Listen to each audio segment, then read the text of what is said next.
Hadirin hadirat para perindu surga Allah Subhanahu wa taala, kajian tentang tabi'in hari ini akan mengambil kisah tentang seorang tokoh yang sangat luar biasa. Beliau adalah Umar bin Abdul Aziz yang dikenal sebagai khalifah yang kelima daripada Khulafa ar-Rasyidin. Tentunya kita tahu Khulafa ar-Rasyidin hanya 4, yaitu sahabat Abu Bakar As-Siddiq, Umar radhiyallahu anhu, Utsman bin Affan radhiyallahu anhu, dan Ali bin Abi Thalib radhiyallahu anhu. Tapi Umar bin Abdul Aziz, karena keberhasilan beliau sebagai khalifah, karena sifat dan sikap beliau yang sangat mirip dengan Khulafa ar-Rasyidin, beliau dikenal sebagai Al-Khamis Khulafa ar-Rasyidin, Khulafa ar-Rasyidin yang kelima. Hadirin khotaliman rahimakumullah, kita akan melihat pertama adalah tentang nasab dari Umar bin Abdul Aziz. Luar biasanya bahwa ternyata Umar bin Abdul Aziz ini masih keturunan dari sahabat Umar bin Khattab radhiyallahu anhu. Nama lengkap beliau adalah Umar bin Abdul Aziz bin Marwan bin Hakam ibn al-As bin Umayyah bin Abdus Syams bin Manaf. Dari namanya kita dapati bahwa beliau ini juga ada darah daripada Bani Umayyahnya. Hadirin khotaliman rahimakumullah, para ulama mengatakan beliau adalah seorang imam dalam masalah agama dan dunia. Beliau adalah penghafal hadis-hadis Nabi SAW. Beliau sampai kepada derajat mujtahid, bagaimana seorang yang zuhud, ahli ibadah, dan sosok yang benar-benar pantas untuk dijuluki sebagai Amirul Mukminin atau pemimpinnya orang-orang yang beriman. Beliau nasabnya Al-Qurashi karena dari pihak ibu nantinya akan nyambung kepada Umar bin Khattab, tapi juga Al-Umawi dari pihak bapak nanti akan nyambung kepada Bani Umayyah. Hadirin khotaliman rahimakumullah, ya. Ayah beliau adalah Abdul Aziz bin Marwan, salah satu gubernur dari klan Bani Umayyah, ya. Beliau adalah seorang pemberani dari ayahnya itu, bagaimana mengalir darah seorang yang pemberani dan juga dermawan. Nah, ayahnya ini menikah dengan seorang wanita yang salihah dari kalangan Quraisy tadi saya katakan, ya. Yang mana ibunya daripada Umar ini, hadir khotaliman rahimakumullah, adalah keturunan dari Umar bin Khattab, ya. Dialah Ummu Asim binti Asim bin Umar bin Khattab. Dia adalah ibu daripada Umar bin Abdul Aziz. Ada yang mengatakan bahwa nama ibunya adalah Laila, putri daripada Asim. Asim ini adalah anak daripada Umar bin Khattab radhiyallahu an. Jadi Umar bin Khattab punya beberapa anak. Memang yang terkenal adalah Abdullah bin Umar, tapi di antaranya juga adalah Asim. Asim kemudian punya anak yaitu Laila, atau dikenal juga dengan Ummu Asim. Ummu Asim ini menikah dengan Abdul Aziz bin Marwan, punya anak namanya adalah Umar. Jadi beliau adalah cicit daripada Umar bin Khattab radhiyallahu an. Hadir khotaliman rahimakumullah, ya. Bagaimana bibit bobot sering kemudian disampaikan dalam bahasa kita, ya. Ini yang kemudian kita dengar kisah diriwayatkan dari Abdullah bin Zubair bin Aslam dari ayahnya dan kakeknya. Ini hadir khotaliman rahimakumullah, bagaimana kakeknya yang bernama Aslam, beliau menceritakan beliau pernah berjalan bersama dengan Umar bin Khattab saat Umar menjadi khalifah, ya. Dan sebagaimana yang masyhur, Umar bin Khattab beristirahat saat itu bersandar di dinding salah satu rumah. Dan kemudian terdengar pembicaraan seorang gadis dengan ibunya, di mana sang ibu meminta kepada putrinya untuk mencampurkan susu yang akan dijual dengan air. Maka kemudian dikatakan oleh sang anak, ya, bahwa jangan, nanti Umar bin Khattab akan tahu dan dia akan marah. Maka sang ibu kemudian membujuk, tidak, khalifah saat ini pasti sedang di istana. Maka kemudian dijawab lagi, kalau Umar memang tidak tahu, maka Tuhan Umar itu tentu tahu. Umar bin Khattab kemudian dalam riwayatnya, itu kembali ke rumahnya dan bertanya kepada anak-anaknya, siapa di antara kalian yang sudah siap menikah? Aku menemukan seorang calon yang salehah. Disitulah dalam riwayatnya Asim yang kemudian bersedia untuk menikah, dan itulah yang kemudian melahirkan anak seorang wanita, dan itu adalah hadirin khotal iman merupakan ibu daripada Umar bin Abdul Aziz. Ya. Hadirin khotal iman rahimakumullah, di sini pelajaran besar buat kita bahwa perlunya memang mencari keturunan yang saleh. Ya. Makanya Nabi SAW mengatakan di antara hak seorang anak adalah bagaimana dicarikan ibu yang solehah. Ya. Hadirin khotal iman, pekan yang lalu atau lebih tepatnya hari Jumat yang lalu, saya ceramah di Masjid Asy-Syifa RSCM. Saya mengatakan bahwa pada saat Idul Adha, nanti Bapak Ibu bisa buka di internet, khutbah Idul Adha itu temanya satu di antara tiga. Kalau tidak tentang taatnya Nabi Ibrahim, atau solehnya Nabi Ismail, atau bagaimanakah tentang kurban dan pengorbanan.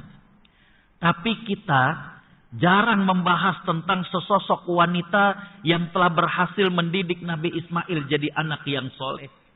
Padahal Nabi Ismail ini ditinggalkan 13 tahun bersama ibunya oleh Nabi Ibrahim. Dan ketika Nabi Ibrahim menjenguk, baru satu malam berjumpa, esok paginya ditanya, ayah bermimpi semalam bahwa ayah diperintahkan untuk menyembelihmu. Bagaimana pendapatmu? Kita dapati bagaimana Nabi Ismail menjawab dengan jawaban yang soleh. Beliau mengatakan, wahai ayahanda, lakukanlah apa yang diperintahkan oleh Tuhanmu kepadamu. Kita sering terpesona dengan jawaban Nabi Ismail. Kita sering kagum bagaimana dengan ketaatan Nabi Ibrahim. Tapi kita lupa bahwa ada sosok wanita yang telah mendidik Nabi Ismail menjadi anak yang soleh. Dia adalah Hajar. Apa yang dilakukan oleh Hajar? Dalam bahasa Jakartanya, Hajar gak pernah ngedumel tentang suaminya. Hajar gak pernah berkata buruk tentang suaminya di hadapan Nabi Ismail. Jadi kembali hadirin khotal iman rahimakumullah, inilah seorang wanita yang kemudian bisa melahirkan generasi yang hebat, yaitu Umar bin Abdul Aziz. Hadirin khotal iman rahimakumullah, para ulama sejarawan mengatakan bahwa Umar bin Abdul Aziz ini lahir pada tahun 61 Hijrah. Artinya beliau memang jauh setelah wafatnya Nabi SAW. Nabi SAW wafat tahun ke-10 Hijrah, 50 tahun kemudian baru lahir Umar bin Abdul Aziz. Tapi beliau masih bertemu dengan para sahabat-sahabat Nabi SAW. Karena menurut riwayat bahwa sahabat yang paling terakhir wafat itu sekitar tahun 92 atau 93 Hijriah. Ya. Tapi bukan sahabat Anas bin Malik. Karena sahabat Anas bin Malik hanya merupakan sahabat yang akhir-akhir meninggalnya. Masih ada yang lebih terakhir lagi selain daripada sahabat Anas bin Malik. Beliau dilahirkan di kota Madinah pada saat ayahnya sebelum ditugaskan menjadi gubernur di Mesir. Di masa kepemerintahan Yazid bin Muawiyah. Ya. Jadi khalifah kedua dari Bani Umayyah. Di mana setelah kemudian Ali bin Abi Thalib, maka kemudian naik takhta Muawiyah bin Abi Sufyan. Muawiyah mangkat kemudian diganti dengan anaknya yang bernama Yazid bin Muawiyah. Ya. Namun para ulama mengatakan Umar bin Abdul Aziz tidak memiliki usia yang panjang.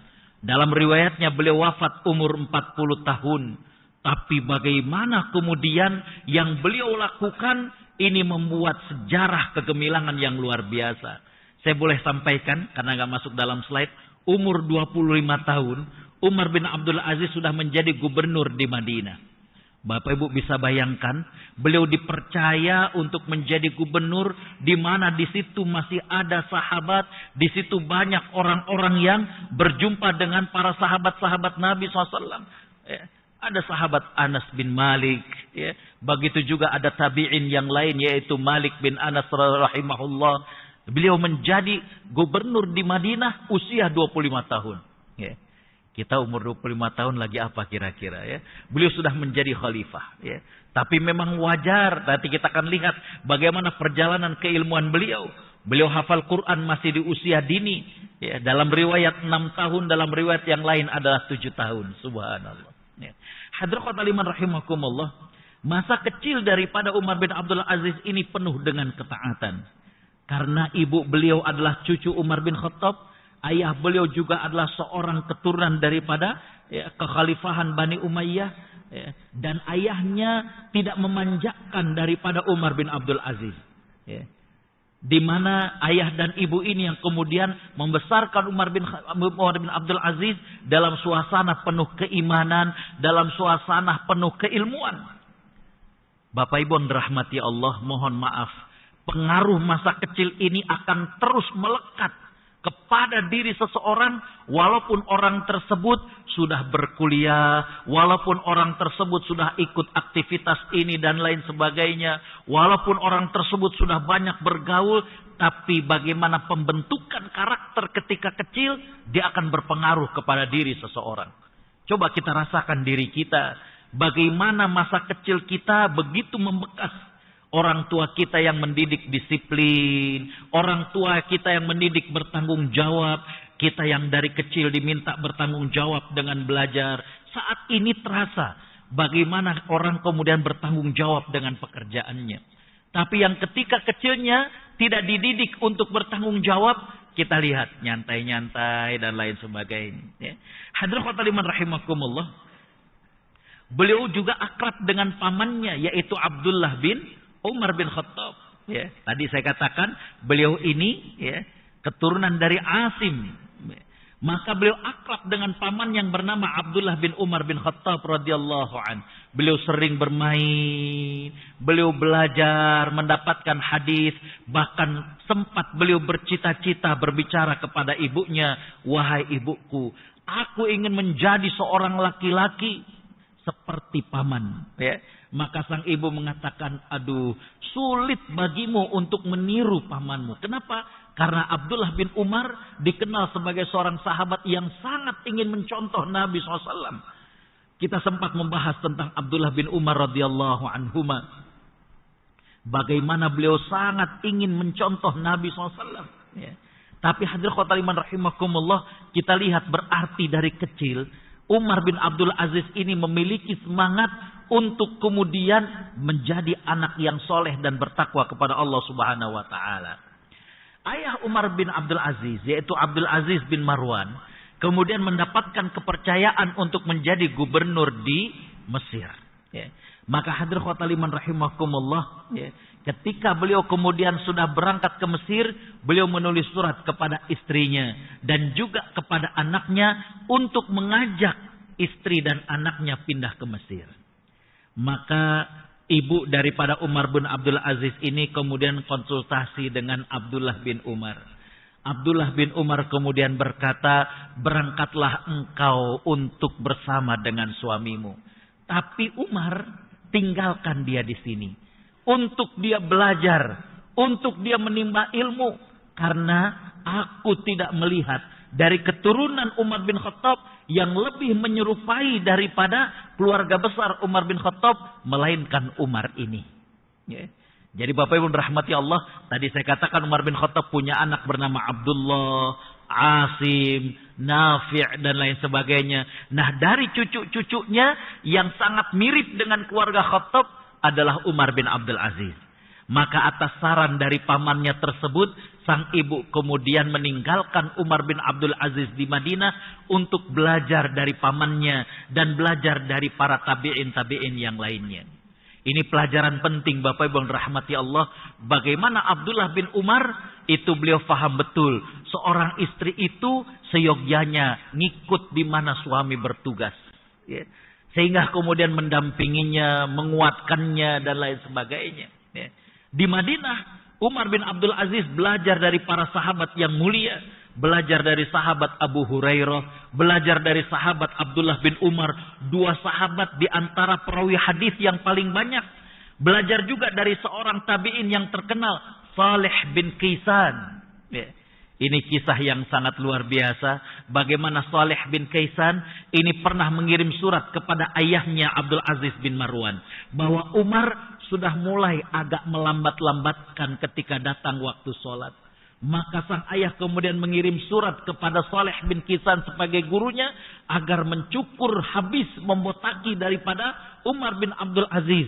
Sebagai teguran atas apa yang dilakukan karena sudah mulai terlihat menunda-nunda waktu sholat. Di sini kita pelajari bahwa kita boleh untuk menitipkan anak ke pondok, untuk kemudian anak kita merantau tidak lagi di rumah dengan kita, tapi tetap perhatian dengan anak kita. Ketika kita dapatkan dari anak kita ada sesuatu yang kayaknya sudah mulai agak berubah nih, ya. Dari gaya bicaranya, dari sholatnya, ya. Maka ayah Umar bin Abdul Aziz mengajarkan untuk kemudian langsung memberikan satu tindakan agar kemudian anaknya kembali kepada nilai-nilai yang sudah ditanamkan dalam keluarga. Hadirin khotul iman rahimakumullah. Umar bin Abdul Aziz hafal Quran sejak kanak-kanak. Tadi saya katakan ada yang mengatakan usia 6 tahun, ada yang mengatakan usia 7 tahun. Beliau sangat suka dengan ilmu. Makanya beliau belajar hadis ya, dari pamannya, dari sahabat Abu Hurairah dan lain-lain. Ya. Tadi saya katakan beliau termasuk perawi hadis. Ya. Dan hadirin khotul rahimakumullah, beliau sangat suka kumpul dengan para sahabat-sahabat Nabi SAW. Menimba ilmu dari mereka. Ini merupakan suatu hal yang bagus. Ya. Saya belajar betul Bapak Ibu rahmati Allah. Di antara keberkahan adalah bagaimana mendekatkan kita dan keluarga dengan ahlul ilm. Sehingga anak kita kemudian termotivasi. Ya. Saya ingat dulu rumah saya di Cempaka Putih. Jadi almarhum ayah itu kalau Jumat sedang di rumah biasanya ngajak sholat di Masjid Dewan Dakwah. Atau di Masjid ARHUI. Ya. Saya ingat setiap kali selesai Jumatan, walaupun kita bukan di soft terdepan, soft kedua, soft di belakang, pasti ngajak kami untuk ke depan. Salim sama ustadznya. Minta doa. Ya.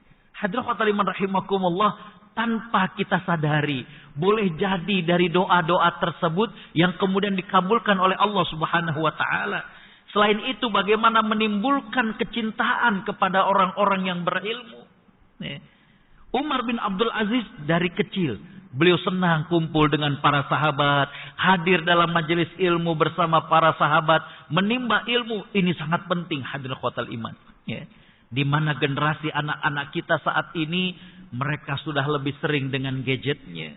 Ya. Yang mereka tonton juga hadirin khotul iman, ini lebih kepada hal-hal yang jauh daripada keilmuan. Ya. Nah, bagaimana pengaruh dekat dengan para sahabat yang mulia. Bagaimana pengaruh hadir dalam majelis ilmu. Jumpa dengan para tabi'in. Hati Umar bin Abdul Aziz ini ternyata adalah memiliki hati yang sangat lembut. Beliau mudah tersentuh dengan bacaan Al-Quranul Karim. Ibnu Abi Dhi'b, seorang ulama, beliau menceritakan. Masyarakat menyaksikan bagaimana Umar bin Abdul Aziz ini ketika menjabat sebagai gubernur di Madinah. Itu hadirin khotul iman rahimakumullah, sempat terjadi. Ada seorang laki-laki yang ketika membaca surat Al-Furqan, a'udzubillahi minasyaitonir rajim, wa idza ulqu minha makanan dayyiqan muqarranin da'au hunalika thubura, yang artinya, dan apabila mereka dilemparkan ke tempat yang sempit di neraka dengan dibelenggu, mereka di sana menghadapi daripada kebinasaan. Ayat ini sebenarnya bercerita tentang orang-orang yang kafir. Tapi bagaimana Umar bin Abdul Aziz merasa ngeri dengan keadaan di neraka. Maka Umar bin Abdul Aziz menangis. Sampai kemudian, hadirin khotul iman rahimakumullah, dia nggak bisa menguasai diri. Artinya, begitu sesegukannya Umar bin Abdul Aziz. Ya, merenungi makna yang ada dalam ayat tersebut. Hati yang lembut. Ya. Hati yang kemudian mudah tersentuh dengan Al-Quranul Karim. Dan ini bukan hanya sekali. Beberapa momen orang-orang menceritakan bagaimana Umar bin Khattab kalau kemudian mendengar ayat-ayat tentang azab, beliau takut. Beliau takut sekali. Padahal apa yang beliau perbuat, kesolehan, ketakwaannya, zuhudnya dan lain sebagainya, ini sangat luar biasa. Tapi beliau kalau lewat ayat tentang azab sangat-sangat takut sekali. Dan memang begitulah luar biasanya kemukjizatan Al-Quran. Al-Quran memiliki visualisasi yang sangat luar biasa tentang surga dan neraka. Kalau Al-Quran bercerita tentang surga, seakan-akan surga di depan mata. Kalau Al-Quran bercerita tentang neraka, seolah-olah neraka berada di depan mata. Ya. Umar bin Abdul Aziz, orang yang paling takut ketika kemudian melewati ayat-ayat tentang neraka. Hadirin qadariman rahimakumullah, ini di antara guru-guru Umar bin Abdul Aziz, yaitu Abdullah bin Ja'far bin Abi Thalib. Ja'far bin Abi Thalib sendiri adalah seorang sahabat senior. Kemudian juga Sa'ib bin Yazid, Sahal bin Sa'ad, seorang sahabat Nabi, Sahal bin Sa'ad As-Sa'idi. Beliau juga bagaimana belajar dari sahabat Abu Hurairah. Beliau belajar dari pamannya yaitu Abdullah bin Umar radhiyallahu anhuma. Bahkan hadirin khotaliman rahimakumullah, Umar bin Abdul Aziz pernah meminta sebuah gelas yang pernah dipakai oleh Nabi SAW. Dan itu hadirin khotaliman rahimakumullah dimiliki oleh Sahal bin Sa'ad. Ya. Jadi Nabi SAW sempat ke rumah sahabat Sahal bin Sa'ad. Dan Nabi kemudian disuguhi minuman. Nabi minum dari gelas tersebut. Dan Umar bin Abdul Aziz minta gelas tersebut. Sehingga kemudian beliau minum dari gelas yang pernah dipakai oleh Nabi SAW. Bahkan subhanallah, beliau pernah mengimami seorang sahabat yang mulia. Yaitu pernah mengimami Anas bin Malik. Ya. Seorang sahabat yang selalu menemani Nabi SAW. Usai salat, Anas bin Malik memuji Umar bin Abdul Aziz dengan mengatakan, aku nggak pernah melihat anak muda yang sholatnya paling mirip dengan Nabi kecuali Umar bin Abdul Aziz. Ya. Luar biasa. Ya. Kalau kemudian saya ceritakan lebih panjang lagi, maka akan menghabiskan waktu. Ini adalah bagaimana seorang anak keturunan daripada keturunan yang mulia berada pada rumah tangga yang mulia, tumbuh dengan keimanan, penuh dengan keilmuan, bagaimana cinta dengan para sahabat, cinta dengan ilmu. Hadirin khotaliman rahimakumullah, ya. Ini tadi saya katakan beliau belajar juga dari Saleh bin Kaisan. Nah, ya. Kenapa kemudian beliau dikatakan sebagai seorang penulis? Ya. Perhatian beliau terhadap hadis Nabi SAW sangat luar biasa. Ya. Beliau melihat ketika beliau menjadi khalifah, bahwa sangat-sangat dikhawatirkan. Orang-orang kemudian pada wafat, para ahli hadis ini khawatir kemudian wafat. Maka Umar bin Abdul Aziz menginisiasi agar kemudian hadis-hadis Nabi ini dibukukan. Agar hadis-hadis Nabi ini dikodifikasi. Maka ketika beliau menjadi khalifah. Ya. Nah ini menarik karena sebenarnya Bapak Ibu dirahmati Allah. Ya, beliau ini tidak garis langsung daripada klan Bani Umayyah. Ya. Tapi karena prestasi beliau menjadi gubernur di Madinah. Maka ketika khalifah meninggal dunia. Hadirin khotaliman rahimakumullah. Beliau menggantikan khalifah. Karena istri beliau adalah putri daripada khalifah. Baik, hadirin khotaliman rahimakumullah, ketika beliau menjadi khalifah, beliau minta kepada gubernur di Madinah, Abu Bakar bin Muhammad bin Amr bin Hazm, untuk melakukan satu proyek yang mulia, yaitu proyek membukukan hadis-hadis Nabi SAW. Ya. Jadi, beliau minta kepada gubernur Madinah, para penghafal-penghafal hadis, untuk kemudian membukukan hadis-hadis Nabi SAW. Bukan itu saja. Beliau menyurati gubernur-gubernur di Mekah, di Baghdad dan lain sebagainya. Untuk mereka kemudian hadirin khotal iman membukukan hadis-hadis Nabi SAW. Dan secara khusus ya, gubernur Madinah saat itu meminta Muhammad bin Syihab Az-Zuhri untuk melakukan kodifikasi hadis. Maka beliau dicatat sebagai orang yang paling berjasa dalam pembukuan hadis. Karena di masa beliau mengambil sebuah policy agar hadis Nabi SAW ini kemudian dibukukan. Ya. Hadirin khotaliman rahimakumullah, banyak kalangan orientalis yang kemudian memberikan tuduhan dusta. Mereka mengatakan bahwa hadis Nabi itu baru dibukukan 90 tahun setelah Nabi SAW wafat. Jadi karena para orientalis sangat dimungkinkan ada hadis-hadis Nabi itu yang nggak terbukukan. Maka ini dijawab Hadratul Iman rahimakumullah, bagaimana pemerintah Arab Saudi di zaman King Faisal itu kemudian sempat memberikan hadiah kepada Profesor Dr. Mustafa Al-A'zami. Beliau ngarang 2 jilid kitab, judulnya adalah Dirasat fil Haditsin Nabawi, studi tentang hadis Nabawi. Beliau kumpulkan manuskrip-manuskrip bahwa ternyata hadis Nabi SAW itu sudah ditulis sejak zaman Nabi SAW. Dengan bukti bagaimana adanya manuskrip dari sahabat Abdullah bin Amr bin As. Ada juga catatan hadis dari Aisyah radhiyallahu anha yang dikenal dengan Sahifah As-Siddiqah, manuskrip Siddiqah. Siddiqah ini artinya adalah wanita yang jujur, yaitu Aisyah radhiyallahu anha. Profesor Dr. Mustafa Al-A'zami ingin mengatakan bahwa hadis itu sudah dibukukan di masa Nabi, cuma kodifikasi secara lebih utuh baru tahun 100 Hijriah di masa daripada Umar bin Abdul Aziz. Hadratul Iman rahimakumullah. Bagian kedua adalah bagaimana beliau sebagai seorang negarawan. Usia kekhilafahan beliau sangat singkat. 2,5 tahun sampai 3 tahun. Nggak sampai 1 periode di masa kepemerintahan kalau di Indonesia. Di mana Hadratul Iman rahimakumullah, beliau memerintah antara tahun 717 Masehi sampai 720 Masehi. Jadi 2,5 tahun, 3 tahun.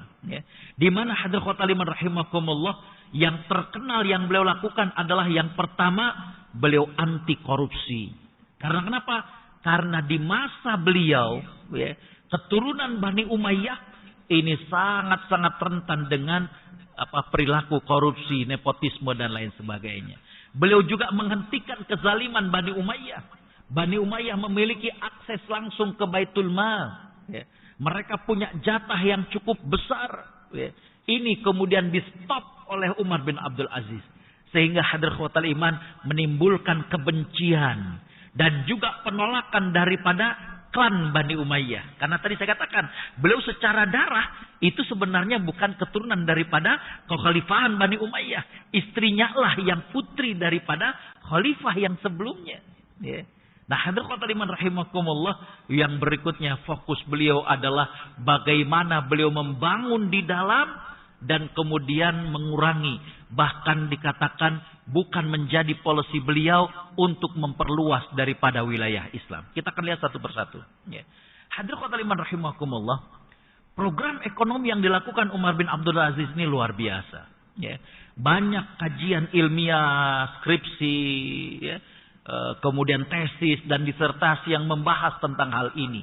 Dalam masa 2,5 tahun sampai 3 tahun, Bapak Ibu yang dirahmati Allah, di masa Umar bin Khattab, di masa Utsman bin Affan saja, wilayah Islam itu bukan hanya sekedar Hijaz, tapi sudah sampai ke Syam, sudah sampai ke Syria, Palestina, bahkan Hadratul Iman rahimakumullah sudah sampai menaklukkan Konstantinopel.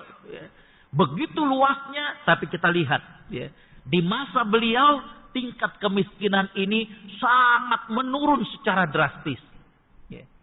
Bukan dengan cara diturunkan standar yang disebut rakyat miskin sehingga kemudian jadi naik, bukan.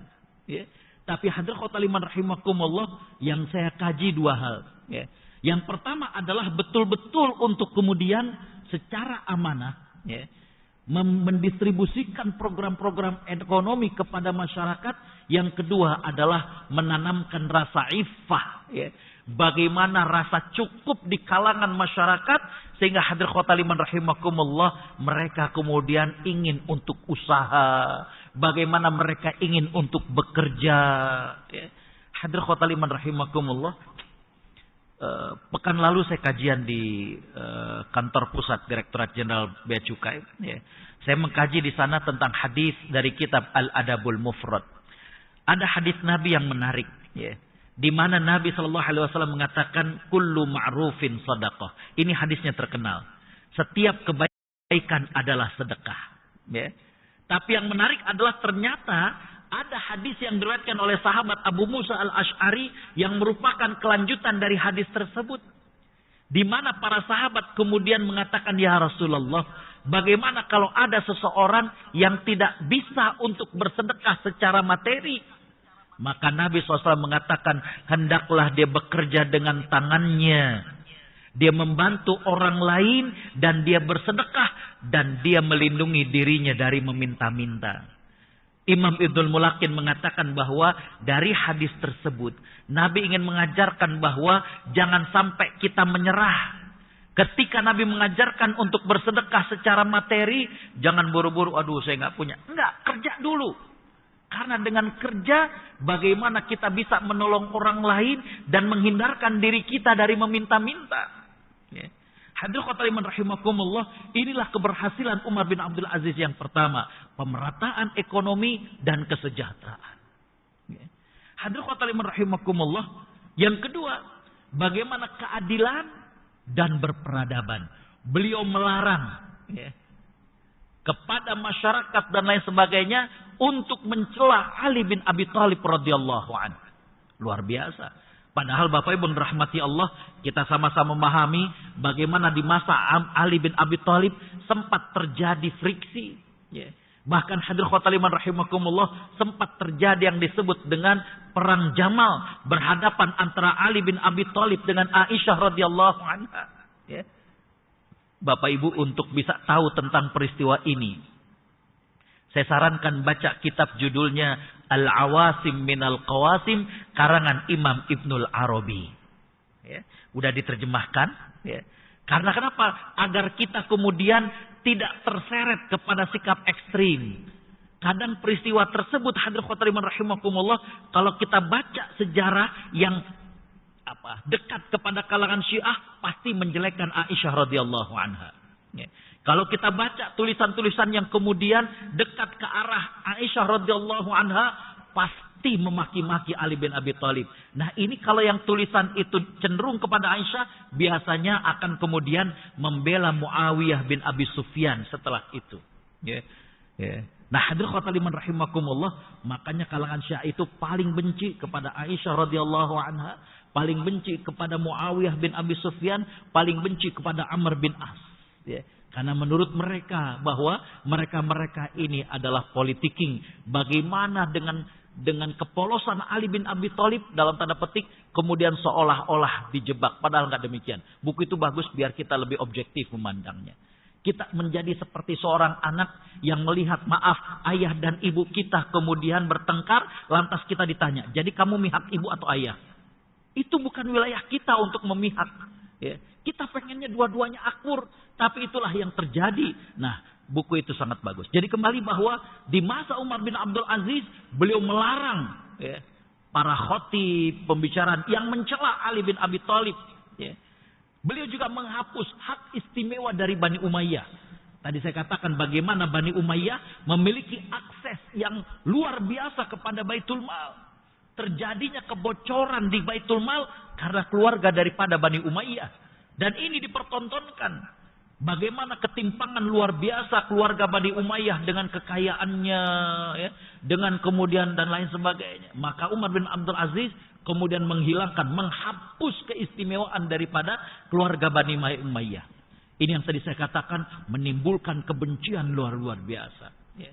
Dan istrinya yang luar biasa adalah, padahal istri beliau itu putri khalifah, ya, sebelum Umar bin Aziz. Tapi ketika sang suami demikian, maka beliau kemudian ikut dengan style daripada suaminya.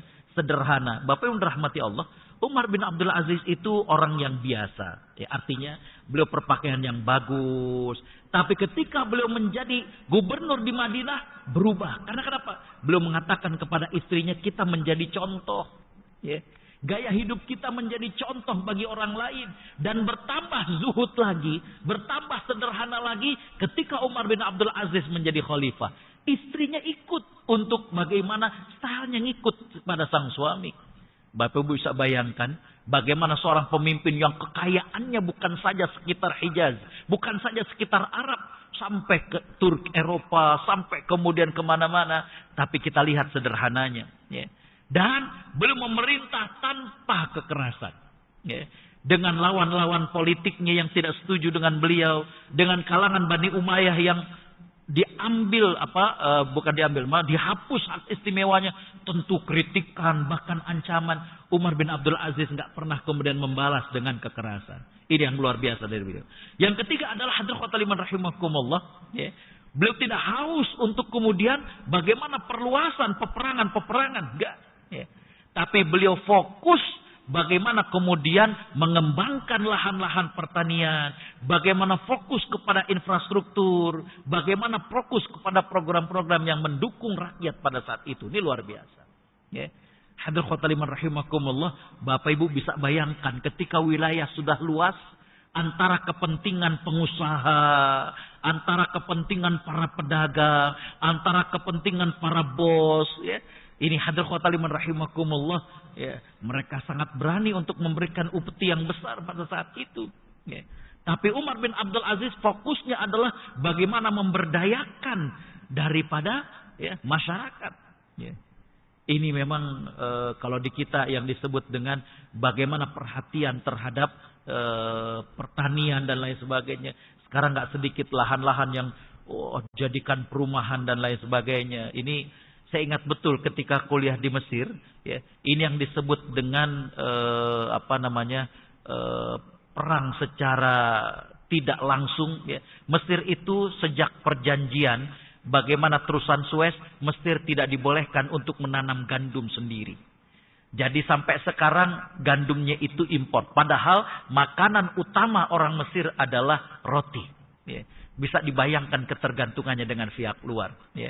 Kita negara yang agraris, kita negara yang kebanyakan adalah makan nasi, tapi kemudian lahan pertanian, ya, lambat laun kemudian semakin berkurang. Jadi kembali bahwa ini yang dilakukan oleh Umar bin Abdul Aziz, bagaimana pembangunan infrastruktur, perhatian kepada rakyat dan lain sebagainya.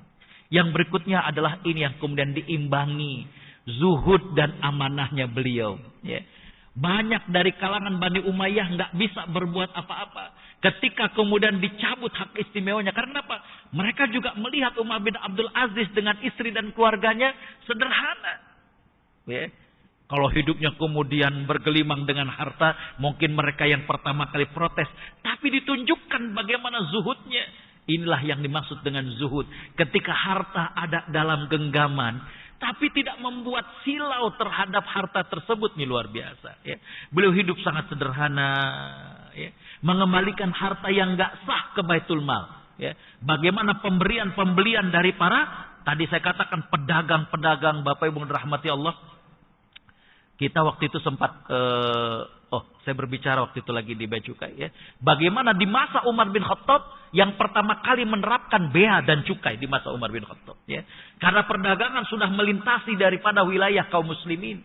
Saat itu dalam riwayatnya Umar bertanya, kalau kalian berdagang ke negeri kafir, kalian dikenakan sesuatu? Dikenakan. Baik. Kalau kayak gitu, kalau mereka berdagang di sini, kita kenakan. Itulah asal muasal dari yang kita kenal yang disebut dengan bea dan cukai. Nah, hadirin rahimakumullah, bisa kita bayangkan wilayah Umar bin Abdul Aziz yang sedemikian luasnya. Tapi bagaimana zuhudnya beliau, ya. Yang masih di wilayah abu-abu ini oleh Umar bin Abdul Aziz dikembalikan ke Baitul Mal. Bahkan beliau sangat berhati-hati dalam menggunakan fasilitas negara. Subhanallah, ya. Makanya kita bisa bayangkan 2,5 tahun sampai 3 tahun berubah